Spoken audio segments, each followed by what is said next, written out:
তৃণমূল সরকারের অন্তর্বর্তীকালীন বাজেটে ঘোষিত অন্যতম প্রকল্প হলো যুবসাথী। বেকার যুবক যুবতীদের মধ্যে ব্যাপক সাড়া ফেলেছে এই প্রকল্প।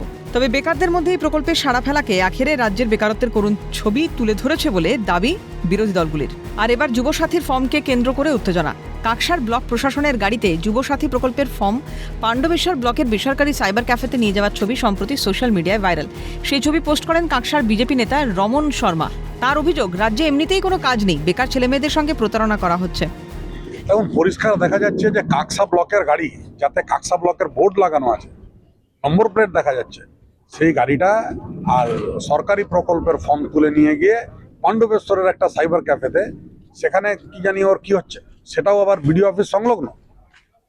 তো এটা তো একটা রহস্যজনক ব্যাপার। কাকসা ব্লকে কি ডাটা এন্ট্রি করার লোক নেই? কাকসা ব্লকে যে ছেলে মেয়েরা বেকার।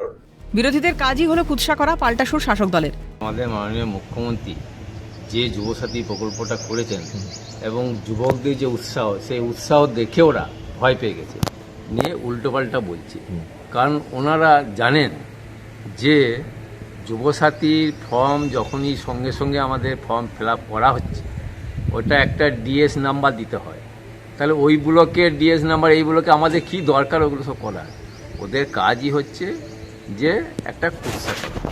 যেহেতু সময় কম, ফর্ম অনেক, তাই বেসরকারি এজেন্সিকে দিয়ে যুবসাথী প্রকল্পের ডেটা এন্ট্রি করানো হচ্ছে। এর মধ্যে কোনো অস্বচ্ছতা নেই, দাবি কাকসা ব্লকের বিডিওর।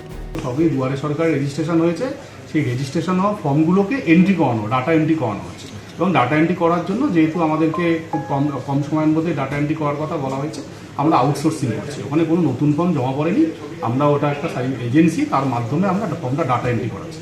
ডাটা এন্ট্রি করি, আবার আমাদের কাছে আসলে আমরা আবার সেগুলোকে আবার আমাদের যে ভেরিফায়ার লগ ইন আছে, সেই ভেরিফায়ার লগ ইন দিয়ে চেক করে তারপরে ফাইনালি সাবমিট হবে। সেই কাজটা করা হয়েছে। কোনো নতুন ফর্ম জমা পড়েনি বা নতুন কোনো ফর্ম আসছে না। আর এখন অনলাইন ফ্যাসিলিটি খোলা আছে, কেউ চাইলে নতুন অনলাইনেই আবেদন করতে পারে।